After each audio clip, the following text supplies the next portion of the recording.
ang pagpangandam gihimo sa duha ka grupo. Ug nining duha ka grupo, ang kalainan mao ang mensahe alang kanatong tanan. Extra preparation. Nangandam man gyud ta ba sa atong kagalingon? Diha sa ato ang pagsimba, diha sa adlaw-adlaw nato nga panglantaw nga the Lord will come for the second time sa takna nga wala gyud nato paabutan. Nangandam man gyud ta ba? Pero ang pagpahinumdom kanato dinhi karon, duda by extra nga pagpangandam. Kaya ang dalaga igor sila nangandam sa suga diin nahimo nga tukma lang yun sa mao nga ilahang nga giandaman. Pero doon na may paglangan nga ang atua, it's not on the other side, it's not on the side of Jesus when He would be coming, but on our side, doon na tayo extra nga pagpangandam. Kay mapulan man madugay. Doon ay maingon dayon diha sa kumpisalan, gikapoy na ko pag binuutan, Father.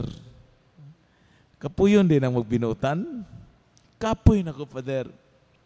Ang nakanindot bitaw kaayo, kanang fulfilling sa ako ang part nga naa sa kumpisalan kay pagkahuman niya ang gikapoy na ko, Pader, gikapoy na gyud ko ba, pulong ra gyud nga gikapoy, magbalik-balik, and with all those tears, I am very tired. Pero at the end, thank you, Father, kay nahuwasan ko. Gikapoy sa pagbinuutan, gikapoy sa mga problema sa kinabuhi, nga magdala ka nato nga malimta nato ang atong pagpangandam diha sa pagpaabot sa Ginoo. Nga dili unta kita kapuyon. Nga dili unta kawad-an og paglaom. Kapuyon man tuod pero di ta mawad-an og paglaom. If we are that tired, come to Jesus. Come to the Eucharist. Come to the sacrament of reconciliation. Pero abot ka haog nabay nakalingkod na mo karon. Kaya ako mismo na busy man. But anyways, the regular schedule, come for confession. Anha ni Jesus sa adlaw diin ikaw gikapoy pag-ayo. Come to this church sa panahon nga wala na'y misa. Sa panahon nga pipila na lang mo sulod ni ining simbahan. Come to Him and be with Him diha sa kalinaw. Nako'y mga kahigayunan, wapano na nahitabo dinhi sa katedral, pero nako'y mga kahigayunan sa akong parokya, nga kapoy kaayo. Muadto ko sa simbahan, mayroong bitaw na sila nga, ang pinakuno kakurat sa lugar, dili kuno ang minteryo, ang simbahan daw, kaya diha kuno mo labay, mo hapit ang mga patay. But anyways, kung ano pong magpadala po ko sa mga istorya sa mga tao, nga pari man ko, no? So I really have to sit down. Kuan na, past na sa hour sa kagabion. Ug naalang, just be there. You don't have even to pray the Lord's Prayer, the Hail Mary, the Rosary. No. Just be there. O gani usahay, murag katulgon, o makatulog bakaha. Unya, naagyod ang kanang kalinaw diha sa atong kaugalingon. Kana pod may magdala nato sa pagpangandam paglantaw sa atong kaugalingon, that every now and then we have to have the examination of conscience. Sa seminaryo, at the end of the day, doon ay night prayer, examination of conscience. Na unsa man ang tibok adlaw, unsa man ang nahitabo sa tibok adlaw. Unya tan-awon dito asa man ang Ginoo. Nindot pa kayo na ang discipline diha nga ma-apply usab nato diha sa atong kagalingon.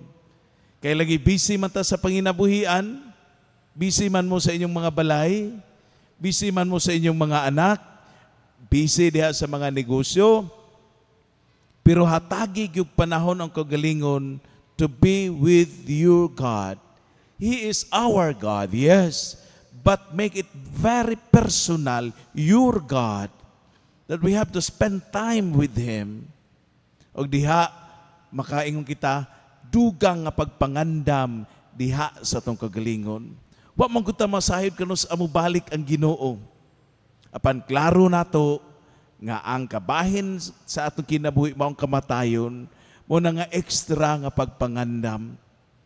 Niini ang mao nga sambingay, ang duha ka grupo nag-andaman. Pero ang usa naghimo sa extra oil. Ang usa igo-igo lang.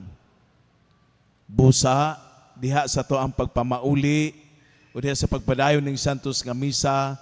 Let's try to evaluate what kind of preparations do we have. Tukma lang ba o do na ba'y extra nga gihimo nato niini? Igo lang ba nga kita mo ani sa simbahan after 35 minutes, 45 minutes, that's it? Or we still have devotion to the adoration, to the Eucharist, or devotion to make a time with the Lord in silence. Ikaw may nasayod, unsa ang mga extra nga imong gihimo karon diha sa pagpangandam, extra time with God. If we have more extra to some other things, how about Him? Diha karon sa Ebanghelyo, nagpahinumdom, dili lang sa pagpangandam, kundi more time in preparing ourselves before God. Palihog sa